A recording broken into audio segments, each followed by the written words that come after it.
today? Now we're talking about it. Brown coats, unite! So today we're here to talk about Serenity. If you don't know, it's the comic book series. If you don't know, you need to know. Then you're in the right place, actually. So I'm going to let our panelists, Angela and Megan, introduce themselves, tell them a little bit about yourself, and then we'll kick this off. Okay, my name is Angela. Can you hear me? Hello. My name is Angela. I ran the Galran Reavers panel last year because I'm such an avid Serenity Firefly junkie. I have to watch it at least once a year. I just, when I have time.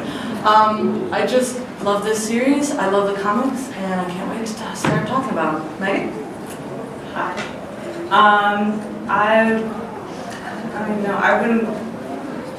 Hi, my name's Megan, and I'm a brown coat. That's what you guys say. Hi, Megan. Stand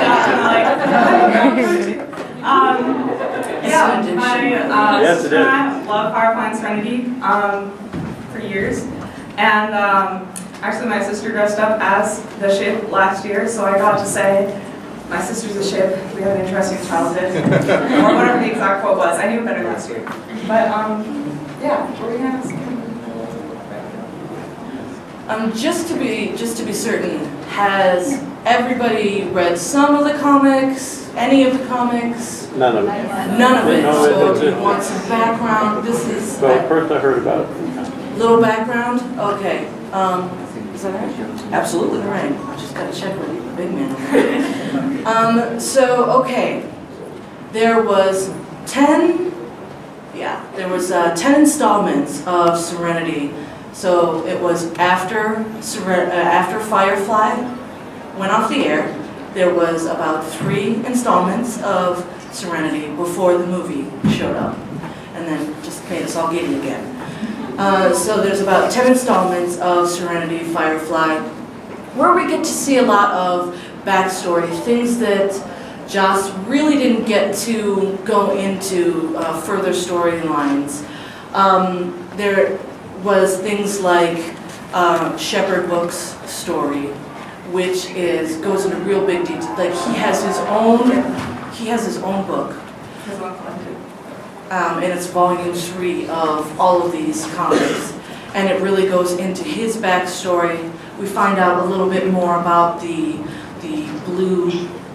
blue-gloved men before it even goes to the movie, and there's just a lot of little interesting character nuances that we find out within this 10-unit series. Let me see. There's. Those Left Behind, Better Days, The Other Half, Float Out, Downtime, and Shepherd's Tale. I think that's all of them. Basically, the first 2 collected volumes, like she's read them individually and I've read them in collected volumes, so it might be a little confusing when we're referring to them, but the first 2 collected volumes are all what happens after Firefly, the series, the show, and before Serenity, the movie. Although at the very end of volume 2 is where they reveal oh, Zoe was pregnant in the movie. We gave warning that this panel will have spoilers. So, and then the third one is just the Shepherd's Tale. We see all about his background starting from the very beginning. Well, kind of. You can read it and you'll see. And then the newest one, Leaves on the Wind, is after the movie Serenity. Basically after the movie. So what I'm going to do is I'm going to give you a breakdown on. Tell me which ones you want to do, but if you want, how about you give a breakdown of the first 2 volumes? Okay. Or maybe Those Left Behind and Better Days. Yeah, so in the first one, that's where, oh my god, what's his name? Dobson, Agent Dobson comes back. Thank you. If you remember him from, I believe it was the very first episode. The pilot. Yeah, that he comes, tries to get Simon, gets shot in the head, and you think, oh, he's dead, or the Reavers are going to get him. But we find out, no, Dobson's back. He's still alive. He has a weird eye patch thingy, and he's now obsessed with Mel and trying to destroy him. And yeah, he's finally killed. I guess.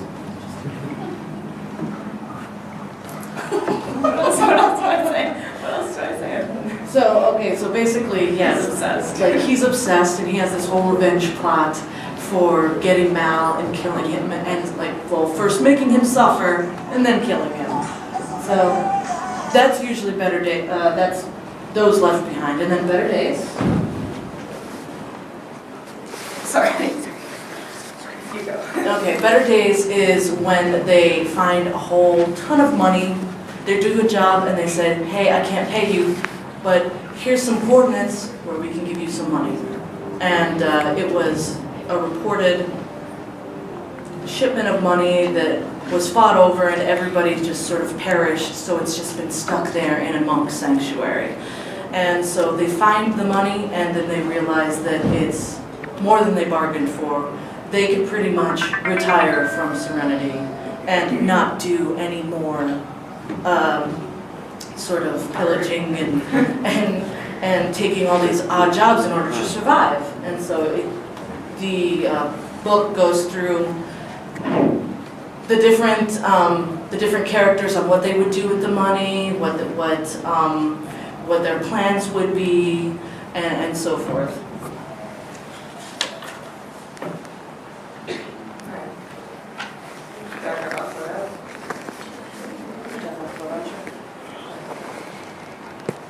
Okay, so basically then Floatout is 3 stories, 300 people. That's when they were talking about Wash, right? Yes. Yeah, they're talking about Wash. That's the one where they're like remembering Wash. And there's these 3 characters that we've never seen before in anything, and they're just like remembering him.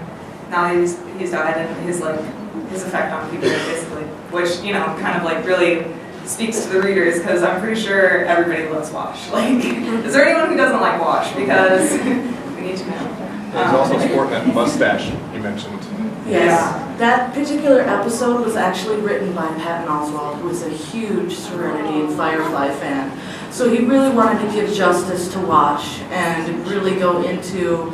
We sort of see a little bit of his character in Out of Gas, right? In the episode Out of Gas, where he's kind of like this quirky guy, has a big fat mustache, caterpillar mustache, and he's just him is quirky. But we really see through these stories of these 3 guys that we have never even seen before at all. They really go into his, like the way that he flies this plane, like the love of just being in the air and flying, and how he cares for his friends and his family. So, and then the other half.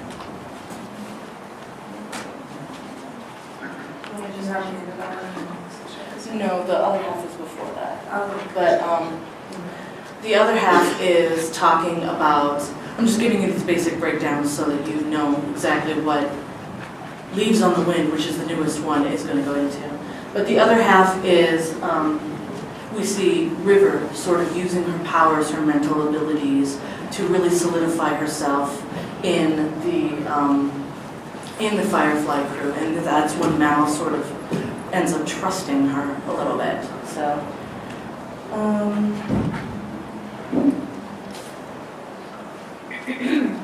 and then we have Downtime, which is they're waiting to lift up and get flying, but they're in the middle of a snowstorm, and so it's just a one-shot episode of really everybody talking amongst themselves, and what they don't realize is that River is saving the ship, because there's a bunch of people sort of converging on the ship, and she acts like nothing happens. And it's another one where a lot is focused on River and what she can do for the Firefly crew that they don't even realize.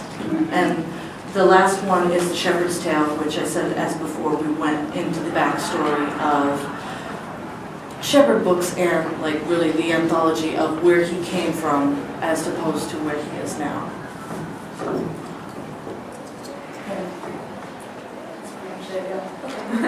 So, you've mentioned that Joss is heavily involved in it. How important is it, not only his involvement, but the fact that all these comic books are considered canon for the Firefly universe? One of the reasons why the new Firefly hasn't been, because it's been since 2011 that a last comic was made. So, I mean, he has all these outlines and he has a story arc that he wants to follow. He just can never find the right writers or the right publisher. I mean, he's found the right publisher now with Dark Horse, but I mean, he's never been able to find the right writers. They always drop, and he is very passionate about his Firefly Serenity storylines. He wants them to be written well. He wants them to really give justice to the characters that he's created, because he knows that all of you have loved them so much, and that are personally invested in them. So. And I think I read something in one of the like how you guys can send in letters and then they'll reply to them in the back of the comics. There was one reply where they were talking about how busy Joss is. Like, this was back when he was still filming Avengers. So like, he's been really busy with this, so sorry he isn't like able to give like all his time to this. And I think any like Whedon fans will know like how many like things he's been doing in the past few years. He's been making so many movies and doing so many other things that, you know, he might not always be able to like give the time to like developing this and making sure everything's as good as he wants it to be. So the comics haven't been coming out as often as we might like. So, go ahead. Oh, no, I was just going to say, and the great thing is that and Zach is the one that has written the canon from January of this year all the way up until June. And the great thing about it is that he's had experience before. He wrote The Shepherd's Tale. He wrote Downtime. So, but he has a good idea of where his brother wants him to take the story, and he's, as you guys know, a very good writer. He writes for S.H.I.E.L.D. So, and I feel like he is a really good. So, for readers that haven't read it, one of the great things about the comics is one of the most beloved characters, Kaylee. She evolves quite a bit in the comic book. She's a much, much stronger female character, much more even of a physical presence than she is in the television series. How do you think people that aren't as familiar with the comics are more, okay, I watch Firefly on TV, how do you think they're going to feel about that change? Because she definitely wasn't as much that, she wasn't that way quite as much in the television series itself. I think that one of the reasons why we love Kaylee so much is that she has that sort of sweetness to her. But as we all know, and as we have all heard Joss say, there is, he's still writing strong characters because there's a need for it. He's a female characters because there's a need for it. He loves a strong female character, and I think that Kaylee's evolution into being a stronger character is just that timeline progressing, you know, because she is given the ability to evolve because she can in these sort of stories, whereas if we didn't have these stories, then it wouldn't have been anything. We've just known her as sort of like this one-dimensional character. Well, I would say, in my opinion, I feel like she was already a really strong character. I feel like they're just bringing out a little bit more in the comics, a bit more of her strength. Like, she was always like willing to do whatever it takes to protect her family. I mean, like, she's done other things. She's like, she fights in Serenity, like shoots at the Reavers and stuff. Like, she's always been willing. She's just, in the comics, she just gets a bit more confident in herself to be able to like be a bit more physically strong rather than just, I feel like she's already been like emotionally strong. She's really confident in herself, her abilities, but she just overcomes the feeling of helplessness that she had in a similar situation in the show. And this time in the comics, she realizes she doesn't want to be in that same situation again. She doesn't want to feel helpless again. She wants, and so she saves the crew because she's like, you know what, I'm this, like, she basically, because I feel like she's just true to herself how she already was. She'll do whatever she has to do to protect her family from it, I guess.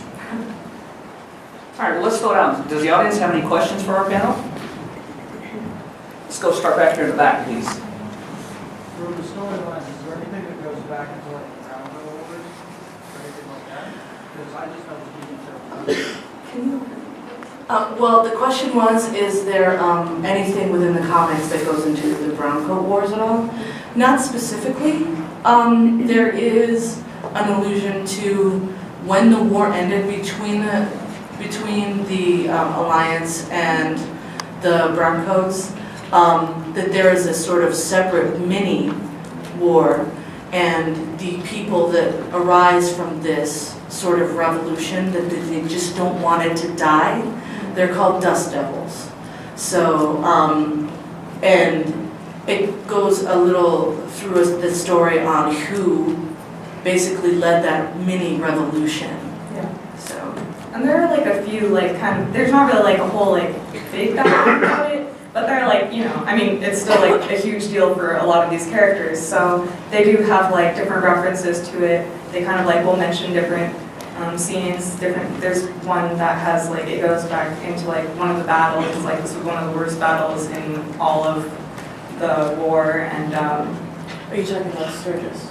This battle Sturgis? yeah. They go into a particular battle where, and they describe it how many lives were lost on both sides. Yeah. So it's not just one side versus the other. It was a hit for both sides. It was a hit for all humanity. So they don't really like, I don't know if that's what you're looking for, like they don't really like go back into the whole like arc of what happened, but they do continue like similarly to how they did in the show and the movie. They still like make references. We still heard a few new tidbits here and there. Yes, right here. Does Saffron make an appearance in any of the comics? No, Oh. Not yet. not yet. One of the things I like about Joss Whedon's stuff is he's really good at bringing back like obscure characters, and then you're like, oh yeah, I really liked that character before. So I think since she's been there a few times, I'm hoping she'll come back again. Okay. Yes. And I can't remember if it was in the comics or might have been in the big coffee table book that did it for Firefly. But one of the things they do hit on in that is that Shadow, Malcolm Reynolds' home planet, was a farm planet, and one of the first places that the Alliance hit to weaken the Independents was Shadow to cut off their food supply. So it gives you a little bit more, kind of motivation behind why Malcolm is who he is. Yeah, that was another thing. They did mention a bit more about Malcolm's like origins, and I think that's what I had seen is that letter that I was referring to, where they had replied that Joss was really busy. Was somebody had asked, will we ever get to see more of Inara's backstory? And that's why they had replied, we're not sure yet. Joss would still have to write it, but he's been really busy. So Yeah, right here. I was watching a Firefly special a few months back, and Josh was talking about an idea of an episode where Jane would get his own ship and compete with Comicon. And I was wondering if they had done anything like that in the comic series. Something similar to that, as a matter of fact. In the episode Better Days, whenever I told you that they got a ton of money and they were describing what they were going to do with it. So Jane's fantasy is that he is captain of a ship and that he bought his captain title, and they have to call him, what was it? it's like hotness. Yeah, Captain Hotness or something like that. And it goes along, and then That was like an all-girl crew. it was an all-girl crew, and then everybody had to listen to him. And then when the Alliance was communicating with him, he's just like, nope, you have to listen to me. And it was everybody just, after he was done with his fantasy, everybody just started laughing at him, and he sort of skulked away. Yes, in the back. This is probably a really stupid question because I haven't read the comics, but I feel like it's been so long since Firefly that I kind of want like a next generation, like Inara and Mal's kids, and Zoe and Wash's kids, That's a and good idea. Simon and Haley's kids, even Jane, like the ladies from Hint. Like the next generation of Firefly, 10, 20 years, all of their kids, you can really get the essence of the character if you have kids that have both of it, you know what I mean? Yeah. Is that a good idea or really bad? No. They're actually, I think that they're prepping for that because in Leaves on the Wind, which is the new one that just came out in January, we have a pairing of Inara and Mal, so they're together. And finally, we have Kaylee and Simon are together, obviously, And Zoe's pregnant, and she's giving birth. So they allude to it in Float On about how this baby is going to exemplify Wash's character in every single way. She can just feel it. So I think that they're leading to that, but I think that it's been so long since he's been able to find a writer that he felt most so confident in, that you got to start from somewhere. You can't just go, oh, by the way, we're kids, you know, and we're still fighting the revolution. I mean, I would think that by the time that they're kids, that the alliance isn't so much of a pain in the butt. So it goes it goes along the fact that Reavers do still exist, but there is a new thing, the new sort of conundrum that the new comic brings up is that the fact that they think that Miranda was a hoax. Miranda was a lie. So basically all that work that they did, nothing. Everybody is, and this basically mirrors sort of what we have today when we expose corruption, or we can expose like a conspiracy or something, or a cover-up that happened. People don't believe it, or there's always talking heads that want to just sort of gloss over that. And I think that he's just, you know, giving us a place to start again so that we can continue and sort of give our characters another evolution, another timeline. Yeah, I think they could do a lot with the next generation thing, like you said, but I feel like they also probably need to do a bit more with the current one in the comics for a little while at least, and then like build up to that a bit more. For the grandkids, whatever. It's all good, yeah. It's hard to find a baby that's only complimented. Yes. Well, one thing is, kind of for both, their comment on both, what they asked is, you know, Jane do his own thing, because the Leaves on the Wind starts off with Jane's not on the ship, and he's not got his own ship, but he's still kind of got his own group that he's kind of made himself popular amongst. He's hanging out with the mom. But by the issue that came out last month, they're kind of converging, and then also you see that there's this faction of the people that believe in Miranda, that look to Malcolm Reynolds as like this mythical hero that is going to change everything, that are seeking him out. So there's your next generation right there. Yeah, there's actually a new underground revolution. But there's going to be other characters joining that are younger. It's called a similar thing. What they just call it was brown coats. Yeah, I think they're just calling themselves brown coats. They're just flying the flag too, right? They're at least all wearing brown coats. So, you know, it's awesome. But it's like the resistance of the revolution or whatever, but they're not really called brown coats, but it might be the resistance. So. Yes. I can't quite remember the character's name, but the character that Mark Shepard played. Badger. Badger. Did they ever go more into his story at all? Because I was always fascinated by him. In one of the first volumes, Those Left Behind. they kind of show him again, but they also mention Fanti and Mingo that they see in the movie. So between Firefly and Serenity, you're like, wait, where did Badger go? Why are they talking to these weird twin people now? So it kind of gives a hint as to why they probably aren't really as connected with Badger anymore and why they went to them. But you never know. They could bring him back more again. Okay, you had a question right here? Kind of, it sounds like there's a lot of different authors, but they still have the same basic vision. So is there any disconnect between them? And also, do you have to read them in order? You do not have to read them. I mean, obviously the 1, 2, 3s of those Left Behind and Better Days, you have to read in order. But you don't have to necessarily read them specifically. You can read Better Days ahead of those Left Behind. You can read the one-shots because obviously they're one-shots and they go into specific characters. Shepard's Tale is all about Shepard book. Yeah. The great thing about these 10 installments is that you can read them by themselves and you could still pretty much follow they all flow sort of congruently. Yeah. I mean, once you watch the series and movie, it all it'll all fit in like whenever, however you do that. Let's go back here.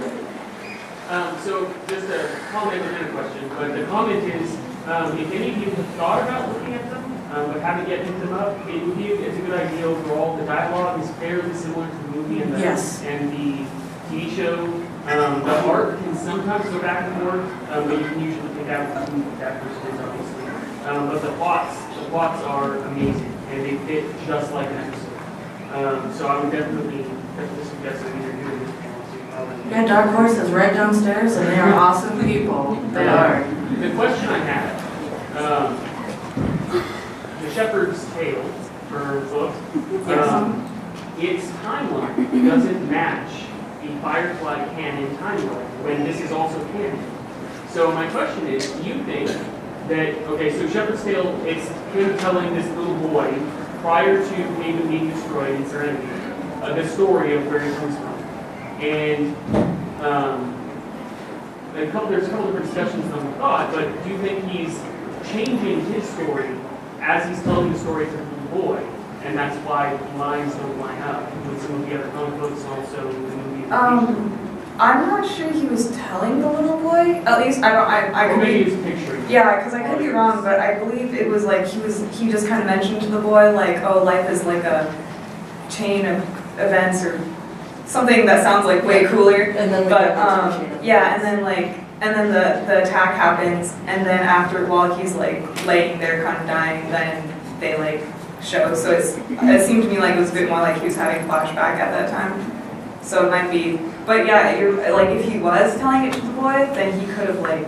Well, the reason I ask is because it doesn't. There are a lot of things that don't line up with canon, with original canon. Like, what specifically are you? Yeah, But like timelines of the war, when the war ended, how long it's been since the war, that kind of stuff, and then it's slightly to the right. Well, also I would argue that when you're in war, it might seem like longer than it really is, or it might seem like it really began even earlier, since that we do go back and we do see that he is responsible for a lot of things in the beginning of the war. That might contribute to the fact of the timeline being off just a smidge or whatever. Since it's in a backwards sort of progression that we see him like when he's dying and then all the way back to his origins, I would say that that sort of has a factor to it too. So, I mean, if you think about your life going backwards, yeah. how really accurate are you going to be? I don't know if I could do it. So, I know. Like, I mean, the captions say stuff like, oh, 6 years ago, 10 years ago, but like, you know, maybe 10 years, like if I say, oh, that happened to be 10 years ago, it could really be 11, it could be 8, you know. So maybe the estimation is also like just a vague estimation. I guess we have to ask the writers. Yes, right here. I was just wondering if the comics have the sense of humor and wit that the movies and the movie and the series had that just is so incredibly cool. yes. Yeah, when I'm reading it, I'm like definitely reading it in their voices exactly. So like to me, it feels like it's the same. I believe it was in the one where they had all the money, but Better Days. Better Days where Jane decides he wants to go to, or there's some like resort planet or something, and Jane wants to spend his money at a companion house, but Simon says, let me give you some pointers on what to do, and there's this dialogue between them that is about, And he's like, here's how you need to start it, and Jane is just all excited about, when does the sex happen? and then he goes, then so can I you stick interrupt it me, in? and And that's he's like, no. And That's he's one of the like- parts in the comics where I really felt like I Yeah. was watching the show again. Right here. That's funny. I don't know if they ever explain this, or I don't know if the Shepherd's Tale would have it, or any other of the comics. But did they ever explain why there was one episode in Firefly where Shepherd got injured, and they had to go and take him to the Alliance, and they had some kind of like Shepherd's clearance. Tale. They delve into that. Shepherd's Tale, yeah. Good. Okay. Yeah, that's one of the things. It's like when you finish the show, you're like, but Shepherd book, like, is what? Like, what's the deal? And so that's why like I think a lot of people were like really happy about the Shepherd's Tale coming out nice. because we need to know. Yeah. Okay. Thanks. Yeah, right here. Do they go back into like a Kaylee's background too? Like some of her, like, you know, for when it seems like she came from like a poor family, and then, you know, going off with the Serenity crew, I'm sure helped with her family in a way, and with her knowledge of the mechanics.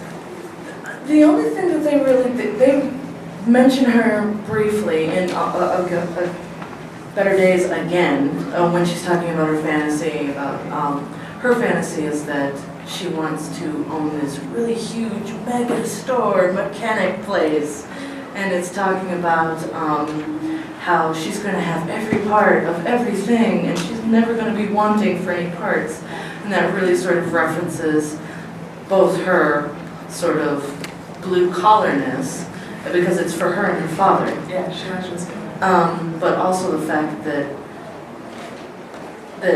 she's never been able to find a part when she needs it, like you're in Firefly. There's one panel that's one of my favorite panels where she's on the ship and she's between two aisles of the megastore, and one store is compression coils and the other store is more compression coils. Because she just needs that damn compression coil. So, and that's like one of my favorite things that they sort of stuck in there, is that she wants to take care of people, and that's what she wants to do, and she hasn't been able to do that. So, and not really a lot more about her background or anything, but you know that there's no mention about her mother, but she mostly talks about her father in the comics. So. And I'm sure, like, as the comic series goes on, they'll probably, like I said, that the person had written in wanting to know more about Inara. They had briefly mentioned something about Mal's past. So I feel like a lot of people still want to get to know these characters. They probably won't do anything with the rest of them like they did with Shepherd Book, because, I mean, since he's not there anymore, they can't really, like, develop his character more and then show stuff about their past. That's why I think they did the flow episode where they talk a lot about Wash, is because you really get so you got to see more of Wash's past. So I feel like that's what they'll do more now that there's the rest of them going on. They can now do a bit more normal character development, like referring to stuff that happened in the past. We'll like slowly learn about them again. All right, well, I'm going to ask a question. All right. The latest Leaves of the Wind came out a few weeks ago, and on the cover it depicts Jane with a bloody knife and an ear tied around his neck, and which is a little more graphic than the TV series. In your opinion, are the comics more graphic, and that's the way Josh wanted it? Was he limited by the network?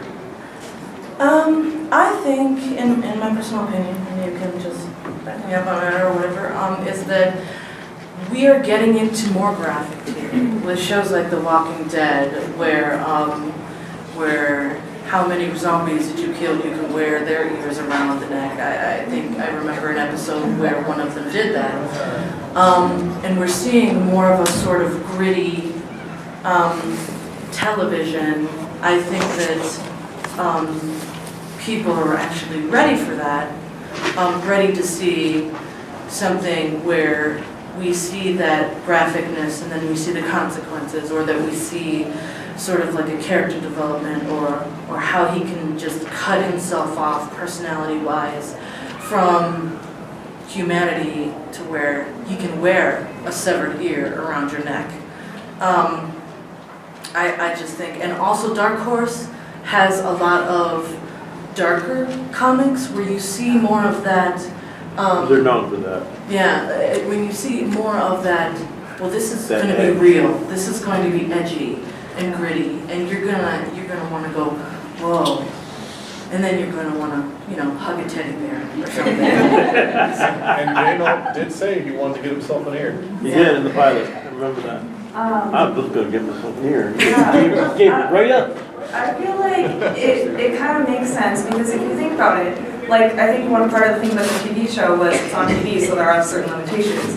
But I mean, if you guys remember the episode where you find out how they turn normal people into reavers, and then you have glimpses of his face, and they talk about self-mutilation, like, that's pretty, I feel like that's scarier than just having like an ear around your neck. Like, that's like really dark stuff. Or just Zoe's description of what's going to happen. Yeah, and Zoe talks about what reavers do to people, and then If you're lucky, we'll do it in that order. yeah, and then in the movie, then it's a movie, and then you get to see more about the reavers. So it's still And especially with someone like Jane's personality, it's still like, it makes sense, it's Jane. If they started doing with like Inara or Kaylee or someone, then I'd be like, okay guys, calm down. But I feel like it still makes sense for the universe. It's realistic for what they go through. Yeah, right here. I was just wondering, I haven't read Leaves on the Wind, but I've read all the other comics. Do they go into why Jane respects Mal so much? Because it seems that Jane has always, from the beginning, just been in it for the money. And in Out of Gas, when they show how Jane joined the crew, it shows, he got his own bunk and he got more money. So he's always seemed to have like a really special respect for Mal, but nobody else. So I've always wondered, where did that come from? Is that just the type of personality Mal is, or where does that come from? I think the subtext of just basically all of the adventures that they go on in the comics and in the show and in the movie, I think that the subtext is the fact that Mal is neither good nor evil. He is, but he does for his crew. And no one has ever taken care of Jane in his life. He's always used to backstabbers and everything. And like you see in the beginning of Leaves on the Wind, he's not with them because Mal's like, you're not good for my crew, and you can't join us. When he tries to join and tries to help, He left for a different reason, and then when he comes back, Mal's upset with him because he left originally. I'm remembering, and you can sort of You hit me over the head with something, but I specifically think that like with Jane trying to get more money for River and everything, I think that really struck a chord with Mal. Then he was all like, I don't trust you, and whereas he used to trust him, and no one's ever trusted Jane before, and that's something that sort of shocks him. So. Yeah, that was probably a big realization for him to be like, whoa, this guy was really affected by my betrayal, where like nobody else would really, they'd be like, oh yeah, of course He's he's living betrayed. with his mother right now. Like his mother's the only one who really has ever accepted him for him, and loves him regardless. Yeah, and they do kind of like mention like Jane, after the whole thing on Miranda, Jane left the crew because it was too much, all that like attention, everybody trying to hunt him down. He just liked his little side cowboy pirate thing. He didn't like being like hunted down like that. So that's why he left. So when he like meets back up with them, he's like, well, I just want to help out again. And Mal's like, well, you were the one who left in the first place, so I don't know why you're back here. Just stay out of our way, like. So. Behind you, I'll get you right next to it. Yes. I know people often talk with the comic book about character development because that's one of the great things about it is you get the characters to be more fleshed out. But are there any other storylines not really involving character development that you really wish you could see, like how the companion industries that working with Alliance kind of being weakened and stuff like that? I actually, I want to know what they're going to do about the Reavers. The Reavers are rarely touched on, and they're still a problem. And I have this theory, and this goes from the new comics that have just come out. We find that River isn't the only one, but there are others. And I have this theory, and I want them to tie it into the Reavers, like that they have put them someplace where they're just too crazy, and so they tried to give them the Miranda drug, and that's why they're so fierce and violent and they can fight, is because they were experimented on first before they gave them. I want them to do something like to tie that in. I think that would be cool. But really just addressing what are they going to do with this sort of psychotic, crazy monsters that they have, which they feel like is a hoax and doesn't think exists. So, what do you think? Yeah, I didn't think about that because, like, other than like people saying, "Oh, Miranda was a hoax," or "Oh my gosh, this is so horrible, we need to like go revolt against the Alliance again," they haven't really mentioned the Reavers, so it's like, okay, so this is still a problem. They're still out there. But I don't know about storyline specifically, but I just like that they've been bringing back a few of the minor characters that we've seen before, and I really like them to keep bringing back the other more minor characters because they're just always fun, and it's cool to see them interact with the main crew.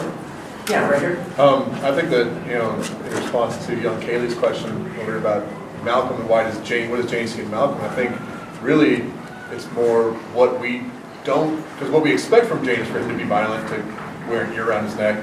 But if you look in, after Ariel, when Mal was going to kill him, and Jane showing no other, motivation for this ever before, he was basically the hired gun that Malcolm conveniently got one time when they got held up.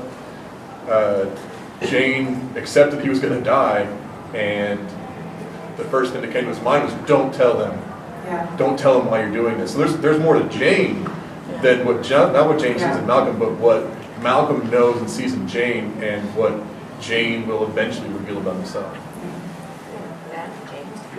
So you mentioned, and this was awesome, Jane actually has a mom in the comic book series. Well, she made him that. And that's what it's like, there's a bit there where he opens a package and Jane's mom actually made him a knit hat, which I just thought was hilarious. Which I've seen, like, Hello! she's got a hat on. So, if you haven't read the comic, I'm about to give away a major spoiler. But I have to, because it's one of those questions you have to ask. How do you feel about the Firefly universe without Wash? Let me just tell you this. When that thing went through Wash, I was like, that's not real, that's not real, that's not real, that's not real. It's just a flash or something, a flashback something. And they refer to it again in the new comic. Because Zoe hallucinates Wash being there. And every time she's like, I can't do this alone, I can't be a parent alone, I need you here. And he's like, I'm a leaf on the wind, look how every single time. And they cut us every single time with that. I'm thinking that since Wash is not going to be there, it'll give us the opportunity to see other characters being explored, perhaps maybe get a new engineer. He could be, no one's ever going to replace him, in my opinion. He's River's just, flying a ship.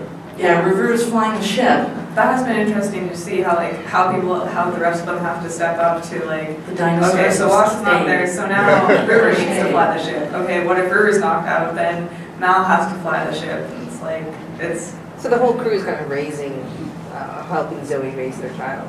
Then. Yeah, the whole crew will probably going to be, they haven't really shown much of that yet, but I'm sure they're all going to be equally aunts, uncles, parents, yeah. But yeah, it does feel really It cuts empty me. without How Wash. you say like, just right in the heart. Like, I secretly want him to come back, but then it's like, Yeah, he doesn't come back from they that. couldn't do it, but I would be happy. Yeah, right It here. would make sense. Leaf on the Wind after Serenity? Yeah. Yes. Yes. So did they talk about Anara anymore in Leaf on the Wind? Yeah, Anara and Mal are together. Okay, Yeah. and so I know that, and this is probably a spoiler for people, but he mentioned the documentary that we saw on TV, I forgot what it was called, but Joss actually revealed that Anara had a terminal illness. Did they go into that at all? No, Okay. not yet. Yeah. Yeah, we'll see if they still do that, because, yeah, so far they haven't even, like, Yeah, they hinted haven't at mentioned it. it at all. 'Cause I remember- That's the only time I've ever seen it. Yeah, I remember when they kind of said that, they kind of mentioned certain instances in the show where they're like, well, here's kind of an example of that. In the But- pilot she has her suicide kit when the Reavers are there. Yeah, the suicide kit and stuff like that. And I don't But- want to die at all when Yeah. says I don't want to. But so far, I can't think of anything in the more recent, in any of these comics really, that they've hinted at that. Yeah. Yeah. Whatever it is, it's still acting. All right, well, since we are talking about comic books, let's talk about the art a little bit. And if you're not familiar with there's different artists that draw each one of the series. And the latest one, Leaves on the Wind, is drawn by George Genty, which is a departure from the other works in the series. It's more Blade Runner, dystopian type art. How did you feel about that? I mean, when you've got this great story, but now the artwork has changed. In a comic, art is a big part of the story. Oh, yeah. I think I actually compared it to a couple of the one-shotters that were really a little bit more serious. Like, I feel like the new one is a lot like Float Out. a lot like the telling of Washington's Tale, where it's sort of, again, with the gritty, sort of darkness about it. Not so much color like These Are the Days, or wait, what's that? Better Days? Better Days, and the one previous to that. But I think that since we're talking about a new resistance, I think that there's going to be a dystopian element to that. So I think that the artwork sort of lends itself to that. Yeah, I've been okay with the artwork. It hasn't there are certain comics that I've read where I get headaches because everything is all weird and squished, but this isn't, I mean, it's not the most beautiful art ever, but it's I feel like it fits. It fits enough for what they're doing with the storyline right now. And I mean, truthfully, I get more distracted with the dialogue and picturing, I just pictured them in the show because the dialogue still reminds me of them, so just picturing them in the show rather than paying complete attention to the artwork. There were some full page shots where you just see the explosions or stuff about the ship or whatever, where you could really see the details and everything. Yeah. And those are very vivid, and it really, those I feel bring you in, whereas the ones with the characters back and forth, the conflicts, the scenes that are a lot of conflict, there are more of that sort of Blade Runner style. So. Okay, any other questions? Okay, so Leaves on the Wind started publishing in January, it's the latest one. And the compilation is going to come out in November. Do you recommend taking your Serenity bite size? Or do you like to binge watch a la Netflix? Actually, I have to do both, honestly. I do the one at a times, and I do I know that sounds like I'm double dipping, but I love the one-shotters. It just gives me sort of something to look forward to, and then once I get the book, I'm just yay, I can read it all in one shot again. Just whenever I go back to Netflix and I go, let's just watch all of Firefly this weekend. So I mean, it's just, I do both. I can't help it. It's just, I love it so much.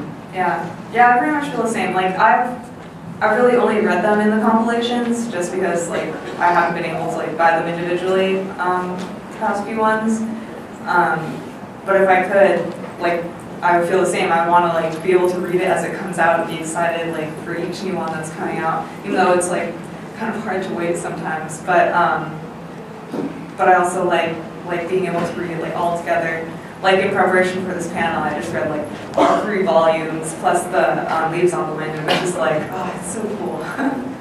The last episode of this installment is June 28th, so mark out your calendar. They're all available right now, 1 through 5, but the last installment is June 28th. And Dark Horse has them all in their Yeah, you could seriously get all 5 of them, and then in a couple weeks, whoop, there's the last one, so you won't be waiting so long. So. Yeah. All the individual ones have 2 variants too. So yeah, the cover art. The cover's there's a realistic cover and then there's a more stylized cover. Yes. If you're a fan of the art. Do you know if any of the artists are here? I don't believe so. No, I don't think so. I don't believe so, which is kind of surprising. I mean, gee, we have Nathan, so. I'd like to buy that original art and get it signed by Nathan, please. I don't believe so. I know a few of the artists in my head, and I know that they're not here, but I could be wrong on that. Yeah, I was walking through and I don't think I saw any. I don't think so. But if you are seeing Nathan Fillion, there are a couple of artists down there in the exhibit hall just do it just because they love it so much. One of them is Jason De Palma. I'm not affiliated in any way, but they just have really realistic stuff. And there's also a Serenity Firefly exhibit down there that has a bunch of posters and everything if you wanted to get some artwork there. So Yeah. Okay, time for a couple more questions. all right. So we've got the series that have been released. We have the one-shotters. We have Shepherd's Story. Which one's your favorite? And you can't say all of them. That's like asking me to pick between my children. I know, that's... They're all my children.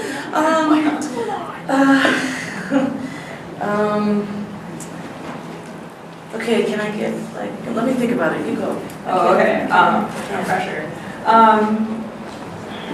It is really hard because, I mean, they're all different. Like we said, the first 2 volumes are between Firefly and Serenity. So it's like, that's interesting because you get to see more of the gap that you were kind of missing.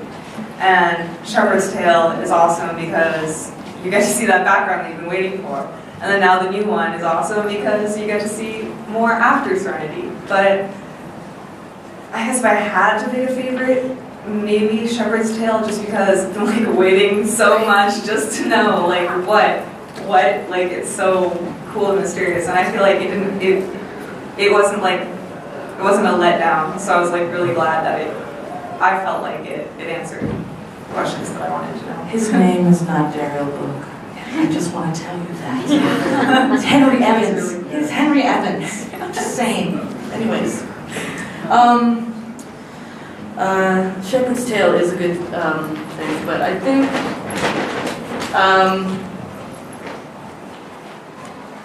Better Days, I think. If I'm not going with Shepherd's Tale, it would have to be Better Days, because we really get to see the different fantasies all the crew goes through, and they're like, oh, and because we've all done it, hey, if I win the Mega Millions, what would I do with all that money?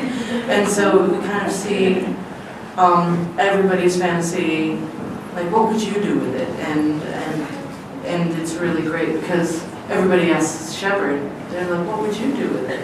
And like all we see is a panel with him with girls and like half-naked women and money and like drugs. a cigar and drugs, and everybody's like, what? He's like, just kidding.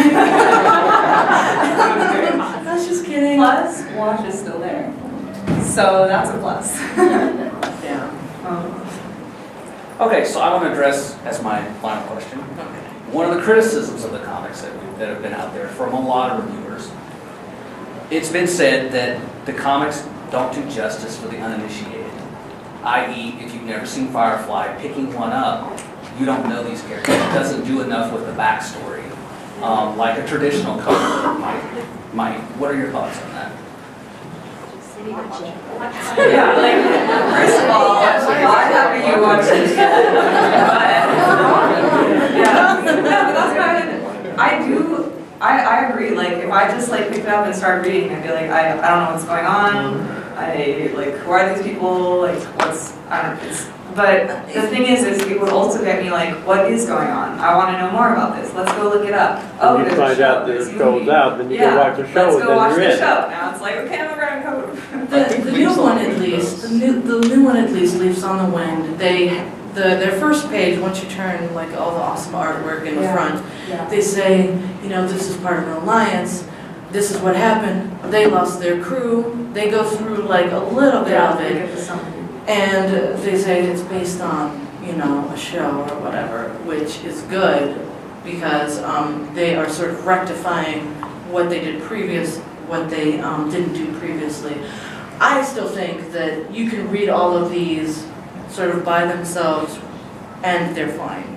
I would argue that they just need to watch everything. Yeah, I guess it's possible to read it and still get it, but like something like Shepherd's Tale, it's like, oh, okay, that was cool, but like after watching everything, then you like really feel it, like, okay, that was awesome, now we finally know. If you just read it, then you're like, oh, okay, that was interesting. That guy seems cool, I guess. So, in closing, the comic books are available downstairs, Dark Horse Comic Books. I'm sorry I don't recall their booth. They're down in the exhibit hall. They have a big, huge Dark Horse Comics. Right. Yeah, it's like a circular floaty thing that says Just Dark look up Horse it. Comics. I believe they also have the compilations available, at least for the first few. Yes. So if the panel has whet your appetite, I highly encourage you, A, go rewatch Firefly, because it's just Firefly. And then B, go pick some up. I was a huge Shepherd fan, so I liked Shepherd's Tale. That was one of like, oh my gosh, this is so cool. Thank you to our panelists and everyone else. Enjoy Phoenix Comicon.